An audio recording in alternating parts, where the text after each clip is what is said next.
Hey, I'll welcome into another edition of S2S Colorado Buffaloes Live. As always, I'm your host, Manny. We have every Wednesday, we have our Wednesday coming up, our big game happening this weekend in Folsom here in Boulder, or there in Boulder, I should say. We were lucky enough to get Jake Hatch with us from the Locked On Podcast Network that covers BYU.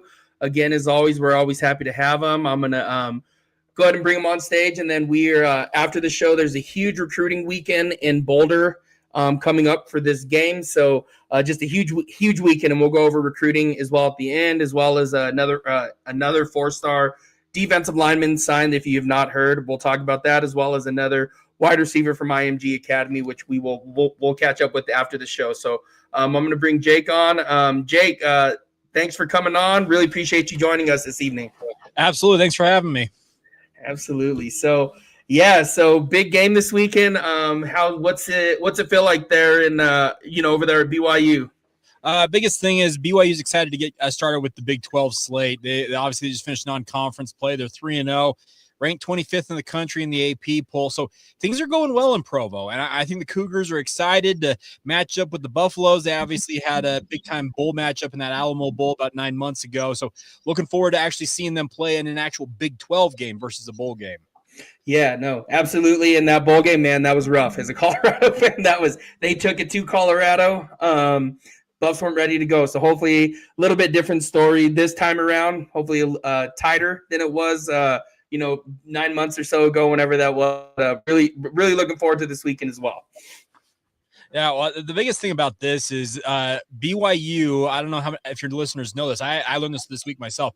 Last time BYU played in Folsom Field out there in against the Buffaloes, 1981. It's been 44 years, Manny, since the Cougars have been in Boulder. So it's been a hot minute since the Cougars and the Buffs have been playing home and home. But as members of the Big 12 Conference, that's going to be more often a thing now. Yeah, no, absolutely. I did not know that either. That is, wow, it's a long time. That's older than me. So same here. Yes. Yeah, absolutely. So yeah, this is and I think this is good too. I really like the new Big 12, I guess if we want to call it, since last year. Is just a lot of fun. BYU is a team, and again, what I jump into is Kalani Sitake. Man, I have nothing but respect for that guy. That guy is one of the best coaches in the country. The team takes his identity. Just really excited. Hate to see when we play him because, man, he is hard to coach against. But just really excited that he will be in Boulder and someone that I really love watching coach and what the identity the team takes after him. Well, that's the thing about this is I think on the flip side, Coach Prime, he's been an absolute, I think, just an incredible hire by Colorado. And I think these two coaches, speaking of Kalani and Deion Sanders, they got a very strong mutual respect for one another. I actually almost call it like a bromance because they're effusive in their praise for one another. But you're right. Kalani, he's been an absolute awesome fit at BYU, being an alum of the university, having played for Lavelle Edwards back in the day. And he grew up a fan of the program. So it's cool to have him in charge, and you can tell he absolutely puts on for his university. And how do one of my questions is does BYU like the pulse of BYU, do the fan base there understand how much respect is given around the country that Kalani Sitake has, and how many programs would take him happily? Well, I think they are realizing it very quickly because the more often we go through these coaching searches out there, his name gets thrown into these coaching searches. UCLA, for example, just recently, his name popped up immediately in the aftermath of Deshaun Foster's firing down there in Westwood. So I think Cougar fans as a whole, they may discount it at times, but I think overall they have a healthy respect for how lucky they are to have Kalani at the helm of this program. And all he's produced in the last 5 years alone is 10+ win seasons, which is pretty remarkable. Yeah, absolutely. And that was, my first question for you because, I know, like even what you said with Deion, him and Kalani's bromance even took place at the Alamo Bowl, right? That's maybe where it started or whatever it was. Yeah. But, I think, what I like to say is, Deion Sanders, resurrected this Colorado football team because, man, I don't even know what that would have looked like with this whole, the conference switching, realignment happening. What would have happened if Deion Sanders was not the coach at that point? You kind of wonder, would Colorado, would we be talking about them in the Mountain West, or what would this look like at this point, right? Well, that's the thing about this. So I obviously do this BYU podcast covering BYU, but I also work in sports radio here in Salt Lake City in my day job. And we cover obviously the Utes, the Cougars, and the Jazz, etc. But having tracked Colorado throughout their time as members of the Pac-12 right alongside Utah, let's put it this way. The Buffs had a long drought there and went through multiple coaches. Mike McIntyre got it going for just a hot minute there, but then it really fell off again. And until Coach Prime showed up, it was pretty listless. And it's been remarkable to watch him from afar do what he's done. And I really enjoy the way he goes about his program because he comes with a lot of flash and a lot of pizzazz and all that different stuff that comes with the Coach Prime persona. But at his core, you can tell he's a football guy. And that's what I love about him. I'm a guy a child of the 90s. Trust me, I watched Neon Dion and Primetime doing his thing in the NFL.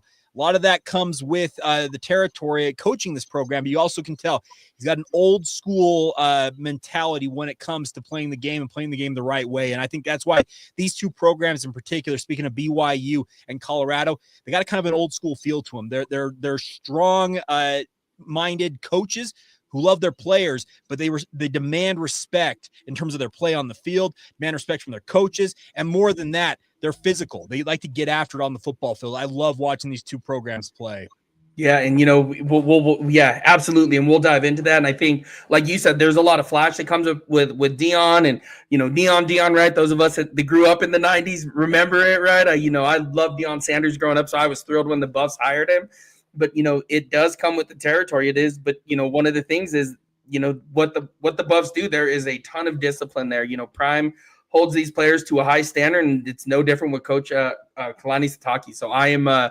This is just a great matchup, great story, all kinds of different. Just a ton of what's the right word? Ton of aura, right? That the young kids like to use on the field. Right? Yeah. On the sidelines, I should say. So yeah, absolutely. Just don't try to do the aura farming dance on the field or else you get flagged for it, like that Stanford defensive line. Oh my God. I don't even know what that is. So I'm just not going to even look.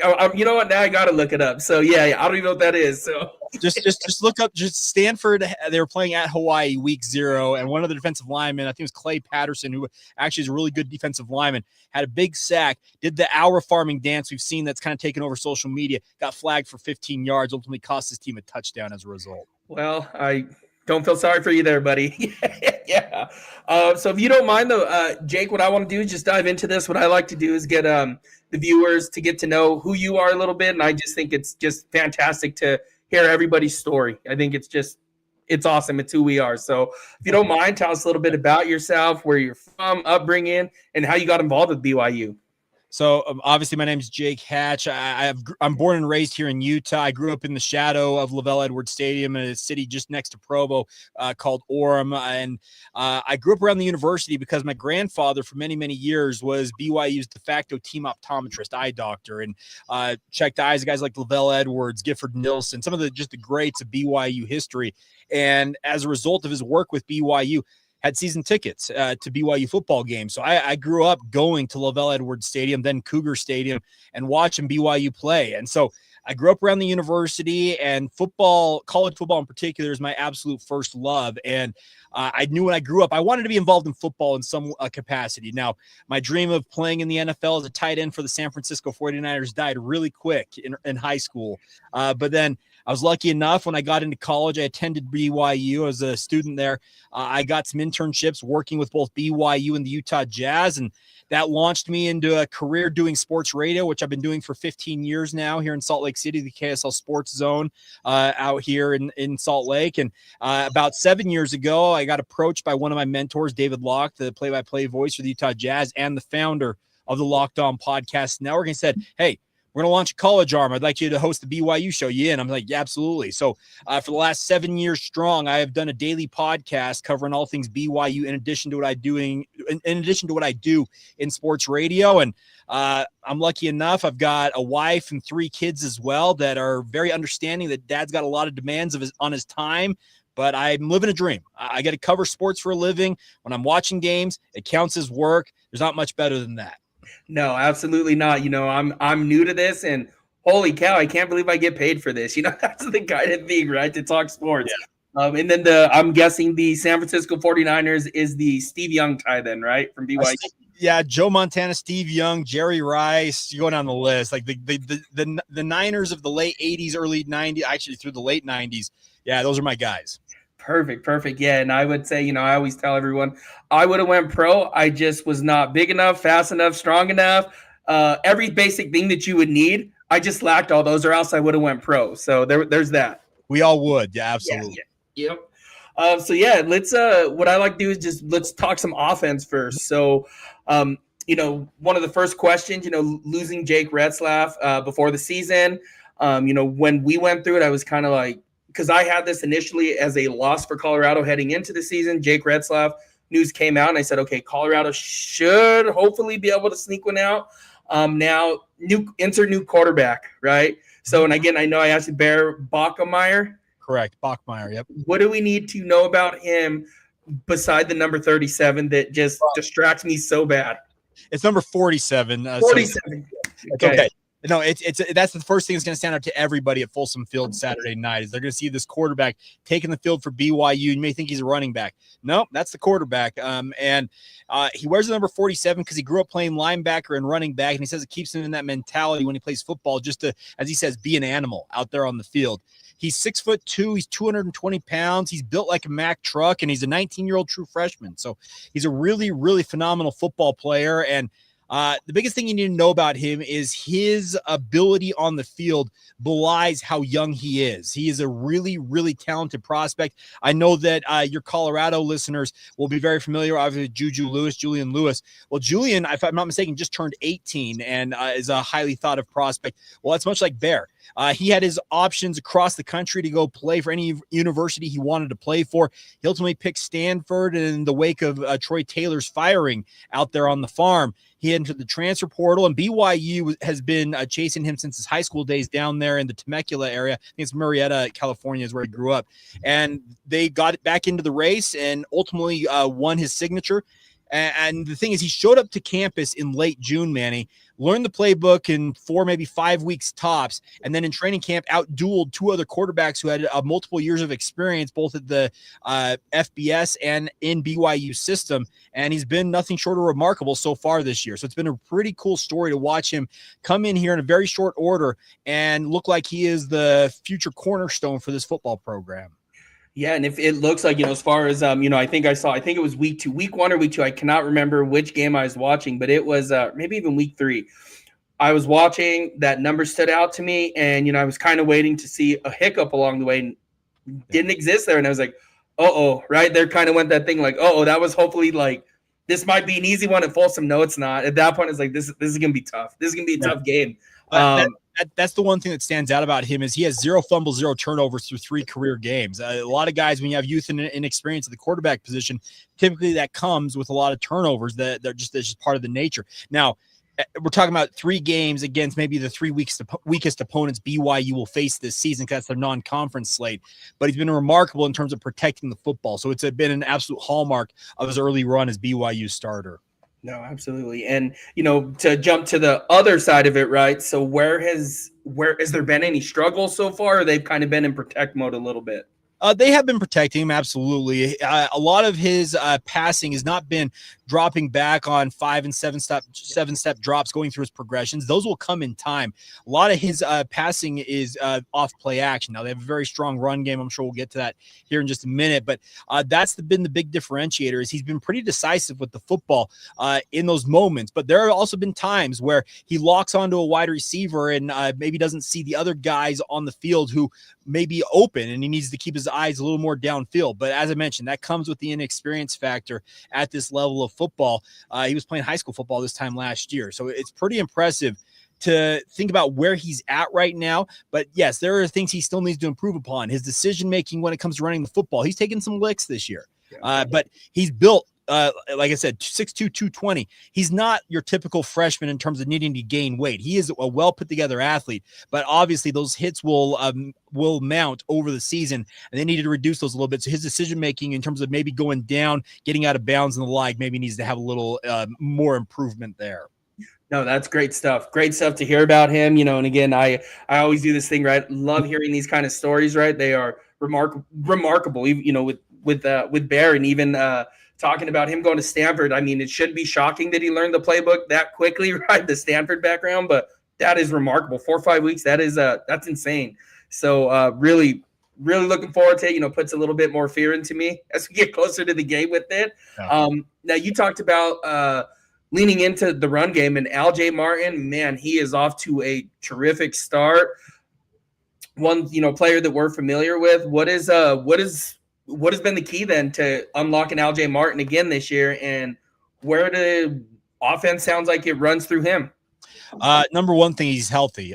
His first 2 years on campus, he just had injuries that kind of precluded him from really achieving what he's become this year. Speaking of just being a standout running back. Now, Colorado fans who watched that Alamo Bowl remember that LJ Martin was running roughshod in that game. Quite frankly, I think that might have been the first game he was healthy outside of maybe the season opener last year. And he really showed who he's capable of. And he's parlayed that into 3 straight 100-plus yard games so far this season. Coming into the season, he had 2 career 100-yard games. So he is off to an absolutely electric start. And the offense essentially, it starts with LJ. The play action comes off of it for Bear. And don't ignore Sione Moa as well as BYU's complement to LJ Martin in the backfield. He's the Robin to LJ's Batman, but the pair of them both averaging north of 5 yards per carry right now. Man, so it sounds like they're just everything, and again, that's what you do when you have a young quarterback, right? That run game is their best friend. And, as we have known and grown accustomed to, BYU in the trenches, they are no joke. That is a tough, physical team on both sides of the ball. And, if there is a team in the country who could, trot out a true freshman quarterback, it is BYU, right? One of them that is always good in the trenches. So great game plan, right? Obviously. But yeah, that is one that I think absolutely, is going to be taking it to Colorado. And, as we have seen, Colorado's been giving up chunks of yards all over the place. So that's what I was going to bring up here. So doing my research ahead of this game, Manny, against the 2 Power 4 opponents that Colorado's played this year, so Georgia Tech in the season opener, and then obviously Houston a couple weeks back, I did the math on it. They've given up an average of 264 and change in terms of the overall rushing yards per game in those 2 games alone. So against the like-for-like comparison, Power 4 versus Power 4. Well, not to strike any more fear in your heart, but BYU right now is averaging 265 yards rushing per game through 3 games. And I'm telling you, BYU's game plan, I think going into this game in Colorado, yeah, they'll throw the ball when needed, but I think that their whole philosophy is, all right, you prove you can stop us running the football, and then we'll think about changing something here. And I wouldn't even put the ball in the air. To be honest with you, the way things have been going, Colorado has had one good game, and it was against Delaware, but they were able to throw the ball. It has been missed tackles. This past week, it finally looked good, but again, it's against a Wyoming team who struggled offensively and is just not the same as Colorado, right? The athletes shown in that game. It has been, just basically running your quarterback, right? Running Haynes King, Connor Wigman. Those guys went absolutely berserk on him. And that is this is I don't even want to call it a good early test, but it's like, okay, this is it. You guys got to show up, and if you guys don't, the ball is going to get ran down your throat. Again, If I'm BYU, I wouldn't even run it or throw it. Sorry, I would not throw the football for like the whole first quarter and see what happens. So the thing on that front, Manny, is so I need to go back and look at it from the ECU game in terms of the overall comparison. But through the first 2 games of the year, so we're talking the Portland State game and Stanford, BYU's first 2 opponents, the disparity run to pass was 66% run to 33% pass. They were 2-1 in terms of run to pass, and it's because they could. The Portland State, Stanford's in full rebuild mode. They jammed the ball down those 2 teams' throats. They went for over 300 yards in both of those games. The numbers came down, obviously, against East Carolina this past week, but like I said, still north of 265 yards per game. I would fully expect a strong dose of LJ Martin, Sione Moa, and yes, they will run a guy like Bear Bachmeier because he does enjoy the physical aspect of the game, and they will use QB run as part of their offense. Yep, that would be my whole game plan going into this if I'm BYU. And again, did not know that they were running it like that, but I knew LJ Martin's number. I think it was like 364 on the year. Yeah, he's kind of been the bell cow, but there's a lot of compliments around that have powered this offense. There's no doubt. Yeah, so it sounds like they have their hands full on offense because it is it's coming at you, and it's coming at you quick, fast, down your throat this weekend. So so hopefully, this past weekend again, it looked better. But again, they are far, far, far from a finished product Colorado, or even, formidable even at this point. To me, it looks like BYU. I thought it was going to be BYU versus Utah for the Big 12 titles, but it looked like a week ago. And then you get Texas Tech going into Salt Lake and beating the brakes off of Utah, and you're kind of like, what? And now here we are, right? So, well, let me bring up one other thing on this front is that these two teams, they know each other, because when you played just 9 months ago in that bowl game, there have been names that change. Obviously, Travis Hunter, Shedeur Sanders are the two headliners for Colorado, but BYU lost Jake Retzloff. They lost Keelan Marion. They've lost guys from their teams. The thing is, though, I don't think philosophically these two teams have changed a ton in terms of what they're going to try to do. I'm talking BYU offensively against Colorado defensively. I'm sure we'll get to BYU's defense against Colorado's offense in just a moment, but I look at this as Colorado was embarrassed in that Alamo Bowl. I was down there in San Antonio. I was watching that game in person, covering it for my radio station and the podcast, and I came away really impressed with what BYU put on the field. But I fully expect Colorado to have like this revenge mindset. Like I know that Coach Prime said, "No, we're not into that. We're not into that." He can say that, but I'm sure his players got it in the back of their mind. Oh, yeah, and it's been brought up, back and forth on X and all those things. I've seen fans chirping in and out. But, yeah, it is there, but it is a lot of these players that were on that team. They aren't there anymore for Colorado as well. So it's more of like a program overall feeling of it. Yes. So we'll see where I know it's there. Those that were on the team still have that back there because, again, none of us expected that. I expected a close game. Nowhere did I ever expect a blowout to take place. But again, I think it's just the brand BYU plays though right now. Just they're going to come out, they're going to punch you in the mouth, and you better figure out how to block it at some point, because that's what's going to happen. And that's been kind of the hallmark of Kalani Sitake's tenure. Is he wants teams that play BYU to feel what BYU brings. That's a physical style. A lot of it stems from his time working with Kyle Whittingham up at the University of Utah. He was his defensive coordinator for the better part of a decade, and he learned at the foot of one of the masters. And trust me, Colorado fans are very familiar with what Kyle Whittingham in Utah brought to the table during the Pac-12 run that they had with the Buffs. So just expect a lot of that. It's just a physical brand of football, and that's what they bring, and they're going to absolutely try and impose their will on Colorado Saturday night. Absolutely. And real quick, receiver-wise, I think it's Chase Roberts is leading the team in receiving yards. Doesn't sound like they're throwing the ball a ton, but who is one of those playmakers on the outside, either slot, type, whatever it is, who should we be keeping an eye on that is basically it's not happened yet because they haven't had to, it sounds like. Well, so yeah, obviously the headliner is Chase Roberts. He hurt his shoulder actually in that bowl game against Colorado and left early, but he is the out-and-out number one wide receiver. The other guy to get to know is the name Carson Ryan. He's a tight end for BYU, transfer in from the University of Utah, and he's been nothing short of remarkable. He's a true every down tight end, blocking, passing, doing everything BYU asks of their tight ends, and he's been very, very good this season.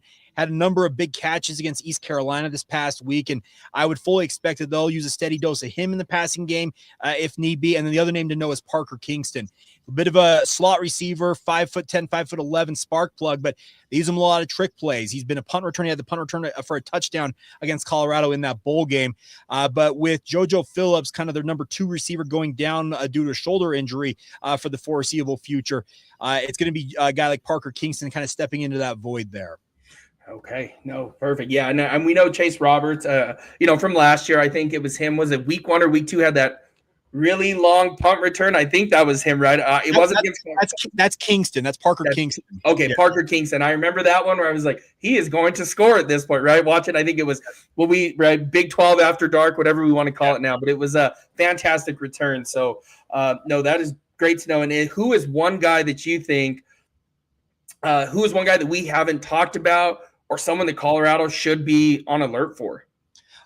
Their former offensive tackle, Isaiah Jada. Now, he was a transfer from Snow College who played for Coach Prime his first year out there in Boulder, then entered the transfer portal, ended up at BYU. Well, he's now BYU starting left tackle, and if you go by PFF grades, he is the number 2 tackle in the Western United States, and going actually into last week, He was the number 1 rated offensive tackle in the entire country. Had a bit of a downgrade from his ECU performance to being number 2 now. But if there are some Colorado fans who remember him coming in with Prime when he was first a head coach there, Isaiah Jada is excited, I'm sure, to go against his former team and show him what he's capable of at that left tackle position. Man, okay, so it sounds like, BYU just reloaded. It sounds like, and again, what it looks like, feels like, but, and again, it should not be, this is what's expected from Kalani Sitake. So I am not shocked by this one bit. So, but I thought this would be the year to get him at this point, right? So. Well, trust me, when BYU lost Jake Retzloff, there was a lot of question marks about it. Okay, what's the offense going to look like? Well, it's looked pretty good so far, but I've got no problem saying that this is the best team, speaking of Colorado, BYU will have faced so far this year. On paper, they're far and away the most talented team, and that's its own challenge. You have to go to Folsom Field. You have to go up against a team features guys like Caden Salter and DJ McKinney. Like, there's a lot of good players, a lot of good athletes on this Colorado squad. BYU absolutely has to be wary of that. No, and again, and that's, I think, what has been us as Colorado fans watching the team. It has been such a struggle and really frustrating about this team is because there's athletes everywhere, And again, I know that star rankings don't win games, nothing like that, but there are 4 stars all over the field for Colorado. If you would just look at what is actually out there, it is coming out of high school, right? They're everywhere, and it's just kind of frustrating watching mistake after mistake, missed tackle, drop pass, wrong routes being run, wrong blocking assignment. It is right. I think our heads fit. Last week they looked good. Hopefully that continues. But again, that has been one game, right? One game at this point. I know the score looked a lot closer than it was. It was not, 30-20. I think it was at the end. It was 30-3 at one point. Colorado called the dogs off at that point. The stadium started to unfill. It was like, we're going to try some things at that point. But I do know Colorado does have some athletes. Caden Salter looked like they're on the right page, which we'll dive into when we start talking about the defense a little bit more. But Caden Salter, they look like they're running an offense now. Last week, that fits Caden Salter more and what he brought to the table at Liberty. So, and that's real quick on that front. I've got a lot of respect for Pat Shurmur, the offensive coordinator there at Colorado. I had no doubt he was going to figure it out in time. And I watched that Wyoming game, and the Cowboys are a frisky bunch, I guess the best way to say it about Wyoming. But you're right, the athletes showed out, and Caden Salter, absolutely. It looked finally like, okay, Caden Salter's got finally kind of entering his game. I think he's finally understanding what Colorado's trying to do offensively. And you're right, Shurmur really worked the system to make sure that he felt comfortable. And Jake, you got to be careful what you say about Pat Shurmur, because someone is going to jump in here and be like, what are you talking about? We hate Pat Shurmur. So just so you're going to get that. So just everybody's very upset at him. So, and again, and here in Denver, right, the Denver area, it is people hate him because of his time with the Broncos. So it is like carried over. So they'll be like, what did you mean? Don't be giving him credit. So you might get that in the chat. So okay, fair enough. And then one more thing, just if you were to attack, so let's say you were Colorado, what would you do, try to make the BYU offense do at this point? How would you attack them? Shut down the run game if at all possible, make this a passing game, and put the game on the arm of a freshman quarterback. Now, we have not seen a guy like Bear have to throw it 40 or 45 times to win a football game yet. That is what Colorado, if they can pull it off, that's how I would attack it. Essentially make sure that the running game can't get going and force that game onto the arm of a young quarterback and take your chances with that. Perfect. Yeah, and you beat me right to, but that would be my go-to right there. Easier said than done for sure. Yeah. And then with the offense, before we jump into defense, anything that you have for me that you would want to know about Colorado's offense so far, what it looks like? Well, and that's okay. Here's the thing. I watched Shedeur Sanders do what he did the past 2 years. Have they morphed it to more of a true dual threat, quarterback friendly system? Because Caden Salter, trust me, I watched him at Liberty, and he was a true dual threat in every sense of the word, the ability to run and pass it. Have they morphed that offense to fit his skill set? Last week, yes. Now, it was like that first week against Georgia Tech. No, they were still calling plays like Shedeur Sanders was the quarterback. Week 2, we seen Delaware, same kind of thing, and then they didn't give him enough time. He was in for 2 series, the whole first half. They went 2 series with Julian Lewis and then 2 series with Ryan Staub, who he was supposed to get to and then ended up playing a couple more after that, lit it up. And then they ran with that against Houston. And then now we're back to Wyoming. And last week was the first time it looked like they were letting Caden Salter be Caden Salter, calling, your designated run plays for your court, right? Your quarterback options, your RPOs.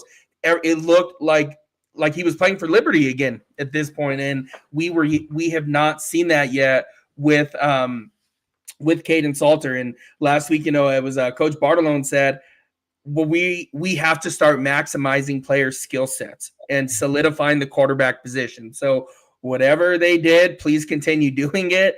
But it does now start to look like they have all kind of gotten on the same page. Like, hey, like this is how we're going to have to run this offense for Caden Salter to be able to, for him to maximize his skill set. Cause he ended up with 3 touchdowns, 300 yards passing, and over 80 rushing yards last week, which is a really good game. So the hope is for that to continue. The hope is the offense to continue being called that way and letting those players, what I like to call backyard football, right? The play breaks down. Those dudes run all over there, and again, there are so many athletes on the Colorado in the wide receiver room that it was crazy that there's not been bigger plays made from this offense at this point. The only other question I've got for you is in terms of the running game. Who are the running backs to know, and how potent of a running attack is it this year?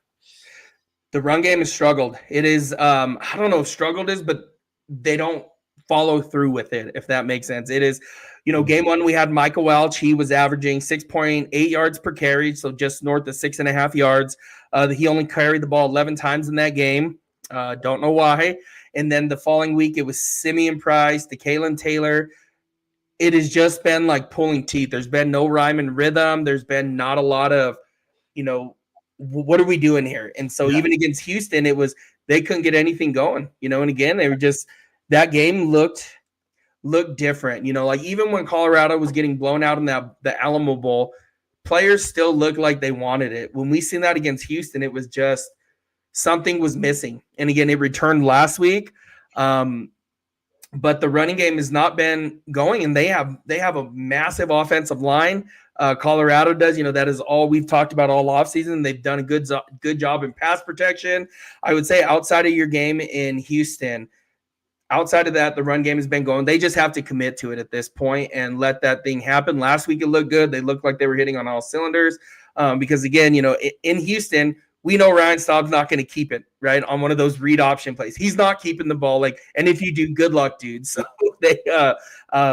now you have to count for both of them. So we'll see. I'm more interested to see on what this week looks for. I think this week's going to give us a better idea of what this offense looks like moving forward, and if it wasn't just, hey, we're going to try this 1 week. So that's the hope anyway. Okay, well, I'm interested to see how it goes. Yeah, long-winded answer to say that just inconsistent. Fair enough. Yeah.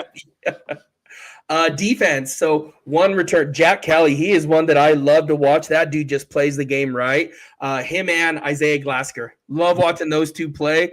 Glasker for last year, I remember watching him and I was like, this dude is all over the place. So love watching those two. I know that Jack Kelly, I think it's has 3 sacks on the year. Always making a tackle. I think he has 4 or 5 TFLs on the season. What are those two doing that are just so disruptive right now? Essentially just carrying over what they did last year. I think some of your listeners and viewers will probably remember Isaiah Glasker had that late interception in that bowl game and did the prime time shuffle right in front of Coach Prime. And here's the thing.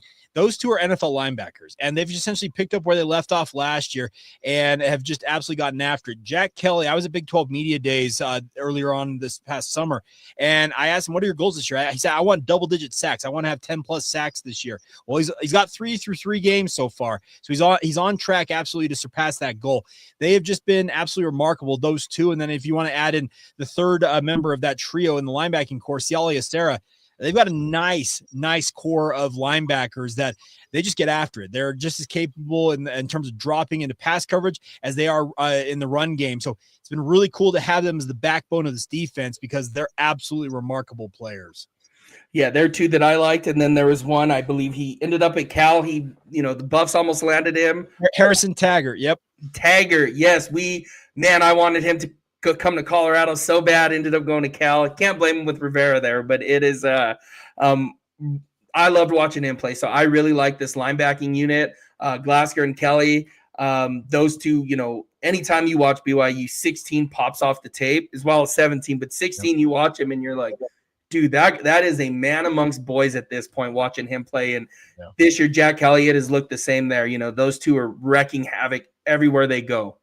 DB. So who do we need to avoid in coverage? Who's one that's a playmaker, ball hawk, shutdown corner? Who are we looking at back there in the secondary? Well, so they have the reigning Walter Camp cornerback or defensive back of the week this week nationally in Evan Johnson. He's been a really nice cover corner for BYU so far this year. Against East Carolina, for the first time in BYU football history, he picked off passes on back-to-back plays. Just a remarkable thing, one of which was a pick six, which really kind of turned the tide and put BYU on the path to winning that game against the Pirates. He's been a really, really phenomenal player so far this year. So he's doing really well at the one cornerback spot. Opposite him, it's been a bit of a rotation with Trey Alexander and Maury Bamba, but I think both of them on any given day are very capable in their own right. I know Maury and Trey played against Colorado in that bowl game alongside Evan, so they've got experience playing the Buffs. But the other name to pay attention to, I feel like, in the secondary is free safety Tanner Wall. Tanner's been absolutely remarkable this season. He's a veteran player who knows where to be, when to be there, and all he does is make plays. And as a former walk-on with this program, who, if I'm not mistaken, is still actually a walk-on, he's never actually gotten on scholarship in all his time in Provo. He's been a remarkable story, and he's fended off 4- and 3-star talented guys who have far more credentials than he did coming out of high school just to earn that job. So those are probably the names to know in the secondary. All right, perfect. Thank you. And, let's put our hat on, right? If you were – how would you attack this BYU defense? Your coaching hat on at this point. Well, so the person that you need to attack, in my opinion, is Tommy Prasis. Now, he's a converted safety. He's playing the nickel or slot corner role for BYU right now. The guy they had tabbed to be that guy was Jonathan Cabea. Well, he underwent surgery during training camp that has kept him out, and it looks like he's going to be out for a while longer. And to be frank, East Carolina started picking on him, and they had success going where he was at on the field, whether he was man on man, in zone. He struggled in that game. So if I'm Coach Bartolone or Pat Shermer, he wears number 22, I'm probably telling my guys, find 22, get the ball to whoever he's guarding, because he's got to prove that he can hold up better than he did against East Carolina, or else Colorado will find success against him. Okay, good to know. So number 22, find him, right? He has the red X on his jersey. All right, guys, that's who we're looking for. Now, before we jump into predictions, Jake, what do you got as far as, questions about Colorado's defense? So here's the thing about this. So last year, Colorado's defense, I thought it had good players, but for some reason, it just felt like it was not a cohesive unit, especially in that bowl game against BYU, because let's be honest, BYU was very one-sided in that game. So give me a sense. Have they kind of rounded into form here? Because I think they got a really good defensive coordinator there in Boulder, but are they looking more cohesive as just an overall group this season so far? They are not. So, I put it lightly. When you have a Travis Hunter on the field, that takes away one half of the field at that point, and the best player, the best receiver on the other field. The Buffs run a ton of man-to-man defense, and cover one, you can shade that cover one to that side right here. Travis Hunter, you leave him on an island. We dare you to throw the ball over here. Please do. This side of the field, right? We don't have that now, and we're still running a man-to-man cover one. It does not look that way. Travis Hunter is gone. Cramsome and Craig is gone. It is, we return to Preston Hodge and DJ McKinney, which DJ McKinney is a hell of a player, but that is not Travis Hunter still, right, at the end of the day. Well, and isn't that a philosophical thing from Coach Prime? Because he's a former defensive back. He's one of the best cornerbacks in NFL history. He believes in man-to-man coverage, and that's just part of the hallmark of what they do defensively, right? Yep, they've been doing that. And again, we talked, what was it, 2-3 weeks ago, we had this, on here with the listeners. And I was like, look, this is what Deion Sanders did. That is the best corner to ever play. And right, whomever you think it is, I think it's Deion, but it is, that is how he played. But not everyone's Deion Sanders, Travis Hunter. DJ McKinney does a great job with it. But again, that is not Travis Hunter. Preston Hodge, he was one of the best slot corners last year. He struggles at times this year. He has not looked the same. And again, I think, this is the Travis Hunter effect, Yeah. and again, my hope would be, and again, switch to play some zone. They got to switch it up more. Last weekend, we saw it a little bit more. They still get stubborn with their man-to-man where, even last year, it almost cost them. They 13-0, I believe it was, against Texas Tech. Mm-hmm. All they were doing was running crossers across the field, making them hit, and they finally pulled out of it. And then they're like, you guys are going to have to beat us, and that Colorado came back in that game. So the man-to-man is not – well, it seemed last week they switched it up a little bit. I'll just say this. If that's the case, BYU is more than content to run crossing routes. They love mesh and the like. So if they're going to – in the passing game, if it's not play action, if it's going to be a drop back pass, I expect a whole lot of mesh and a lot of crossing routes because that's just kind of the hallmark of what BYU's done for literally decades, going back to Lavelle Edwards.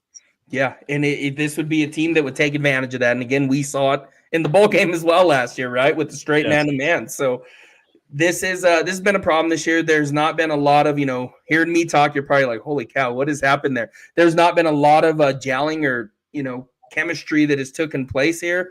Last weekend, and this sounds crazy, as the fourth game of the season, finally looked like there was some cohesion, chemistry, rhyme and reason to everything. It finally, I don't want to say looked like it came together, but there was finally a time where it was like, okay, here we go. Okay. Now we have something. Okay, so here's my other question. If they're going to get a sack on a guy like Bear Bachmeier, who are the pass rushers that need to be watched out for? So we have two freshmen right now from IMG that are just popping off the tape, Alex McPherson and London Merritt. Number 98, Alex McPherson, I like to call him Baby Crosby. He looks 98, looks like him and everything. I think a couple weeks ago we were talking about after the Houston. That's when after the Houston game, he popped off the tape. He looked. We brought up the program on here, and I was like, he looks like Latimer from the program. So he jumps off the tape, and then our guy. London Merritt. He was originally a 4-star, true freshman this year. They're both true freshmen. Had an offer from Ohio State and a couple, the rest of them chose Colorado last year. And he was one of the ones that committed on Thanksgiving night. Those two. And then we have a local kid here named Artem Walker, who is from Cherry Creek High School, one of the best programs here and the best football program here in the state of Colorado. One of our best teams just learned how good Cherry Creek was. Skyridge High School from here in Utah got absolutely demolished by Cherry Creek a couple weeks back. They are, they do that a lot. They went to Nebraska, and who was it that they played in Nebraska? Somebody, and it was over like after the first quarter. They are really, really good right now, and they have 3-4 recruits that are, getting D1, Power 4 offers at this point that I can think of. Right, I think it's more 6 actually at this point. Just a great program. Artem Walker is from there, number 53. So you will watch him. I would say one of those 3 that you need to watch for. And again, there's still a couple other, right, that play their role. Quincy Wiggins, number 49. There's a couple, but I would say those 3 are the ones to look out for this season. We'll see how it goes, because that is absolutely something that if you can get pressure on a young quarterback, that's going to make a big difference in your chances. So I'm very curious to see how BYU's offensive line holds up against guys like that. Yeah, and it is they can get there against Georgia Tech. Mm-hmm. They were able to get some pressure when it was just a 4. But again, it's the coverage isn't holding up either, right? It's that thing, right? What's more important, the coverage, the pressure. But again, they work hand in hand, as we know. So. Yeah, well, that'll be interesting. By the way, I can pass this along because it's literally just came live on this. Going back to the BYU offense real quick, Manny, I talked about the fact that they have LJ Martin and Sione Moa as a 1-2 tandem. The player availability report just came out, the initial one for BYU. Sione Moa listed as out. So unless something changes drastically, it sure looks like he's going to miss the game this Saturday. So that's one note to pass along to you. I literally just saw that come across the wire, as they say. Okay, yeah, I need to check that out because I know it did a couple weeks ago during the Houston game.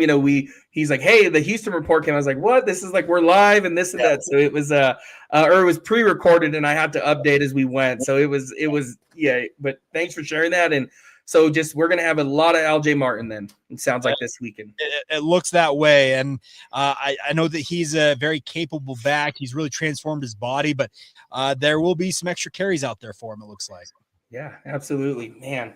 So let's jump into this now. Some predictions. What do you? I know that 6.5 point underdogs for Colorado, 48.5 over under. What do you? How do you see this game going? So I've been kind of going back and forth on this all week. I do think that it's going to be a fairly close game. I think BYU can cover that spread. It's kind of ranged 6.5 to 7 points, depending on which sports book you look at. I do think they're capable of covering it. And the over-under is an interesting thing for me because BYU's been pretty methodical with their overall pace this year. They huddle a lot. They're not running necessarily a high number of plays, but they're just trying to make sure they don't put Bear Bachmeier in a situation where it hurts him. So I will take the under, and I'm going to say something like BYU 27, Colorado like 17, like a 10-point difference essentially. Yeah, I think that's about fair. And I'm going back and forth on this one just because that's that optimistic fan of me. Like, they figured it out last week. Caden Salter for Heisman, right? I want to do all those things, right? But I think Colorado, they haven't proved to stop the run. They haven't proved that. I think if they can't do that, I think BYU is still going to get theirs on the ground.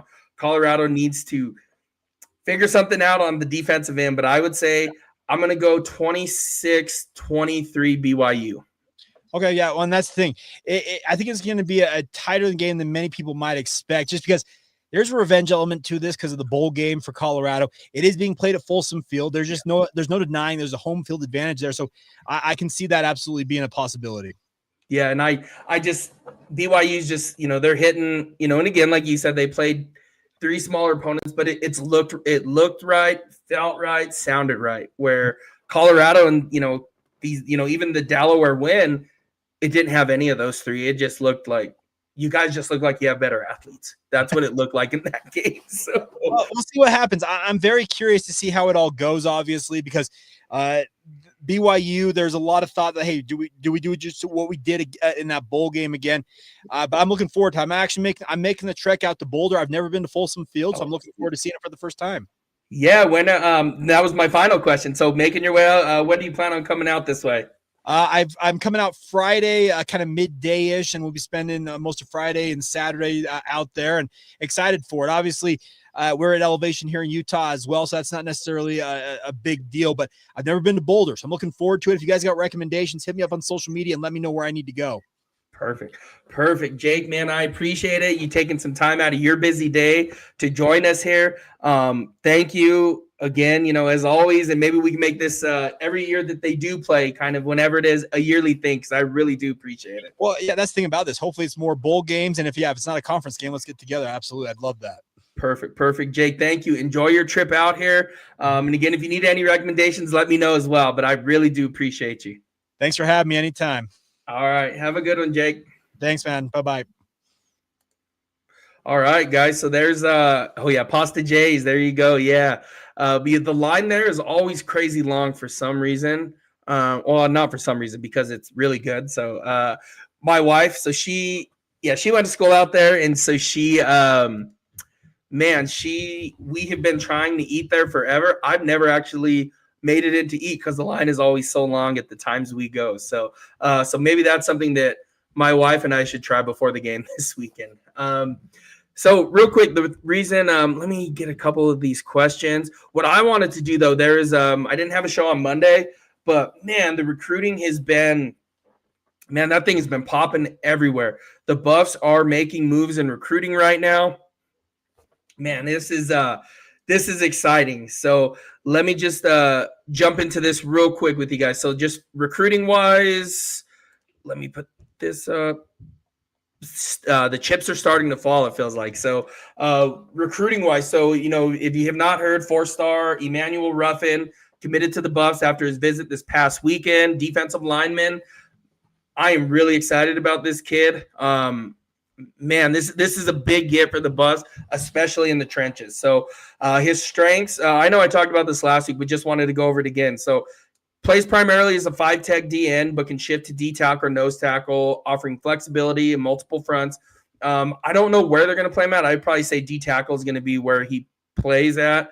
Not your nose tackle, but your D tackle, your 3, 4, possibly 5, depending on the formation.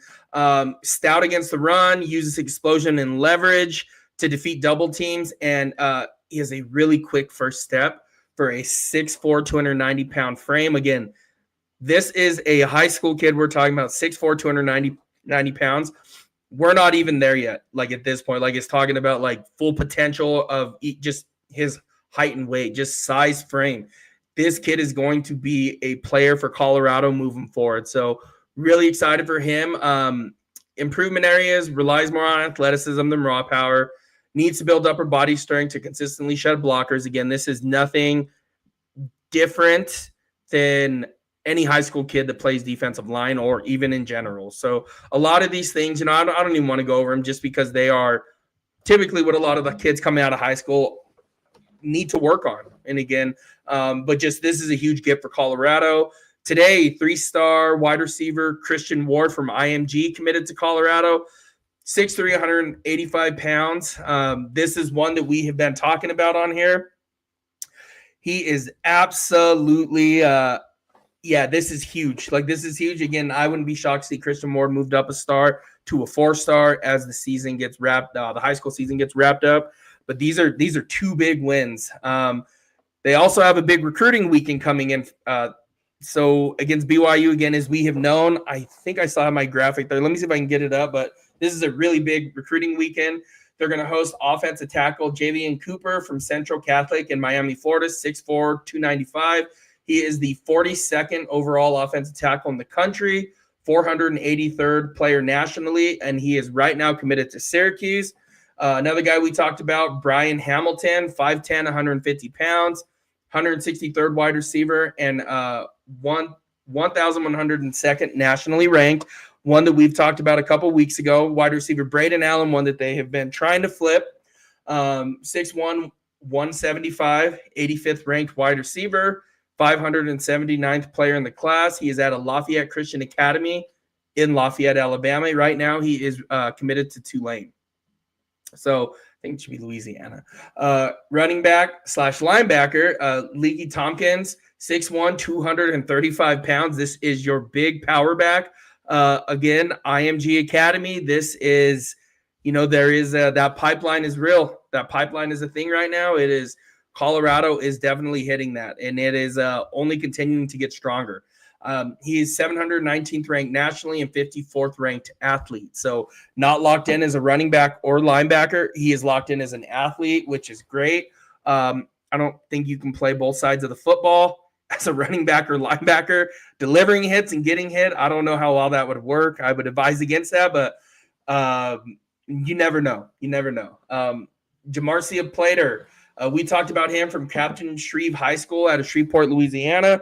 We had someone on here. I don't know if they're in the chat or not, but they were telling us about they're from that area, the Shreveport, Louisiana area, and he was just like, this kid is amazing. So hopefully, if you do listen to this, man, chime in with us. Give us what you have seen of it, because it was really cool, the comments that I got on this kid from, I can't remember what their name was, but he was sold on Jamarcia Plater. And then, Cedarian Morgan. So Gennaro brought him up. Man, he is hot on Cedarian Morgan's tail right now. This kid, man, if they could land this kid, this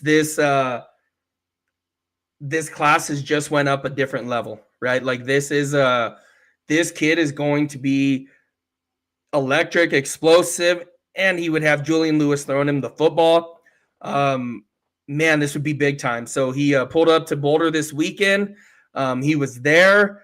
I didn't even know I was at the game. I didn't even know he was there. So this is one that is originally committed to Alabama. So he's 5-star out of Benjamin Russell, Alexander City, Alabama, 6'4". Just this kid is sky's the limit for this kid. And if you could get him with Julian Lewis, and then with the rest of that class, Gavin Mueller coming in, like Christian Ward. I mean, this class is Preston Ashley. You have this class is shaping up at this point. And again, I don't know why I'm sitting here shocked like this. I know all all summer I was telling everybody, hey, the Buffs do their recruiting in season. This is when they do their work. So this would be fantastic work. So we'll see what they do. But man, they, that's I saw someone post, was that for, it wasn't even for that. It was if you guys have ever seen that what was it, Marcus Peters, we ain't done yet. That is what that is everything I keep thinking with when we start talking recruiting for the Buffs. I don't know if they land him, but if he's locked in, man, like I don't know why he's still coming out there. And again, Folsom was rocking again. They look good. It's, man, I'm excited. I don't want to say I have a good feeling, but he was out there in Boulder for a reason. So as we all know, and then just a couple more. There was just a few more updates. Femi Babalola, so quarterback, Ravenwood High School, Brentwood, Tennessee, class of 26, number 813 nationally. So they gave him an offer. He's right now committed to Boston College. He expressed, had a couple things, expect appreciation from to Coach Prime, but says he remains committed to Boston College. There was a big one. So Braylon Hodge, not the big one yet. He's our in-state from Cherry Creek High School. So he's the one that was visiting a couple weeks back, Michigan State commit. And he was hosted by Colorado for the Delaware game. Let me see. This is the one I want to see. Kavian Bryant. He's a quarterback, class of 2027. He is the number 1 ranked quarterback in the class. Prime, Phillips, Box, them dudes are putting in the work, right, for life after Julian at this point, right? Like once Julian, right after he leads us to the promised land, wins his Heisman. But Kavian Bryant, he is one to look at. Number 1 overall quarterback in the class. We'll see what happens. He's being pursued by Texas Tech, Florida State, and Texas. Again, he is what it sounds like, top target for Colorado. This kid can flat out sling the ball. This kid's a flat out baller. So Kavian Bryant, that is one to keep our eye on. Number 1 quarterback in the class of 2027. So next year's class. So if you haven't watched him, please go watch him. Check him out on Huddle or whatever it is that you watch high school football at. But this kid's electric. Let me see. Was there any more that I want to talk about?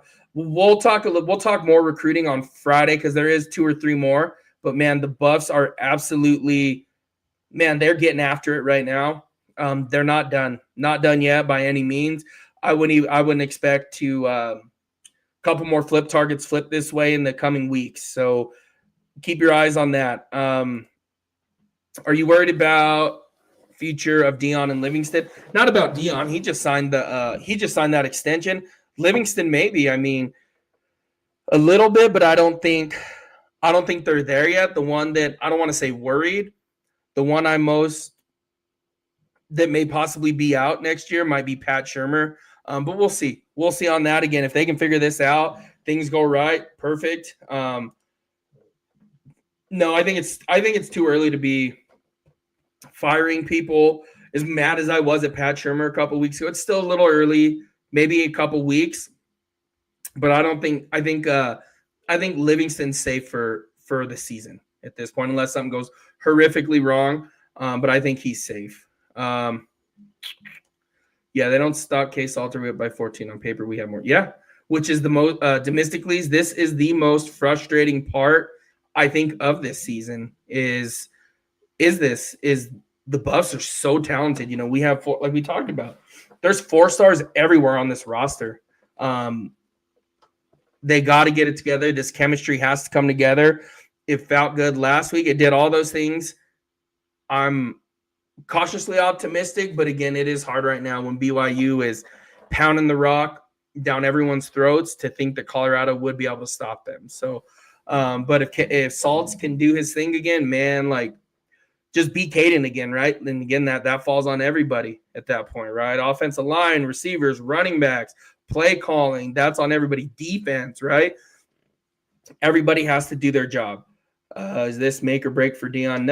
No, I think Dion's here for, at the very minimum, 3 to 4 years still after this season. So, yeah. And then, Gennaro, you said, do you know why Petco hasn't established a Simone pipeline? Man, I don't know. I think that's part of the reason it was not part of it. Part of the reason he was brought in is because he's a fantastic coach. So let's just say that. Why that hasn't established yet, I don't know. Maybe I have a couple ideas, but they're just more me making assumptions, and again, that's not good for anybody. So I don't know, but that though it'll start flowing in. Those players will want to be here. Again, just give it some time. I think we all get in a hurry to want, right? I think we're all impatient, I should say, right? Like we all get in a hurry to want things done right away, right? Instant gratification society is where we're at. We're only in year 3 of Coach Prime, and I know a lot of people are like, well, we're only in year 3 taking over a 1-11 program who honestly, the 1-11 year, I didn't think the Buffs were going to win a single game that year. I thought they were about to go 0 for 12 that year. So give it time. I would just give it time. The Buffs are landing player after player right now. This is they're stacking them right now. And again, those 3-star recruits, a couple of those kids, they're going to be moved up to 4 stars by season's end. You will see Colorado might end up with the number 1 class going in, number 1 high school class. This ain't even talking transfer portal heading into next season. And what you're going to start seeing is Colorado is going to start getting more high school kids in here now that the foundation is built. So foundation is built now. You're going to just start seeing them stack these high school kids. So, yeah, I think those are all great. Yeah. Yeah. McPherson has a hidden wife and kids somewhere. Dude looks 30 years old. Man, I know. I'm like, man, I wish I would, like, how old is he? Like, right? Like, man, I need to go do what he's doing, right? Get on his workout or something like that, man. Because that dude looks like a straight NFL player already at this point. Let's see. Yep, I'm with you, Gennaro. Coach Prime is locked in on Sedarian. Yeah, sorry. I think you just put that. Yeah, I like the wide receiver coach, but getting Randy Moss to join the bus would be fire. I know. And then hearing Sincere this week say that he's Moss Jr., I thought that was funny. So, because I'm pretty sure there is already a Moss Jr., but I mean, Sincere, man, that dude can fly. So they got to figure some things out anytime it's one-on-one, you got to just let that thing rip to him. That dude is like a freak athlete. Those don't come around very often. That dude is I love watching Sincere play, man. I'm so glad we have him. Anytime he's one-on-one, he's open, right? Like I kind of think that's what the quarterbacks need to be told moving forward. Just throw that thing up there. Let Sincere go up and get it. So, yeah, but I think for tonight, though, that's all we got on the show, man. I'm big weekend here, recruiting in Boulder, big weekend for the program. Again, I would love to pick Colorado. I almost feel guilty not picking them for this weekend, right? Like I did something wrong, but I think until they prove to stop the run, get after somebody, I think this is kind of where we're at. But I am optimistic, though, right? Optimistic for the game this weekend. Can't wait for it. Folsom's going to be rocking. And then on Friday, we'll do keys to the game, and I want to talk more about the recruiting class because things are starting to heat up. They're starting to pick up. This Buffs class for the 26 is really, really starting to gain some momentum here. So, but as always, till Friday, we'll talk to you guys then. Appreciate every single one of you joining in. Make sure that you guys follow at Manny_303 on X, on IG 303_Manny. Check out the YouTube channel. Again, it's Colorado at the voice of college football. Give me a subscribe there where you're watching right now on YouTube, or if you're on Twitter, go check us out. Check me out. Again, absolutely appreciate every single one of you guys for tuning in. And as always, like Heisman Trophy winner Travis Hunter said, "Skol Buffs, baby." All right, guys, have a good evening. We'll catch you guys on Friday.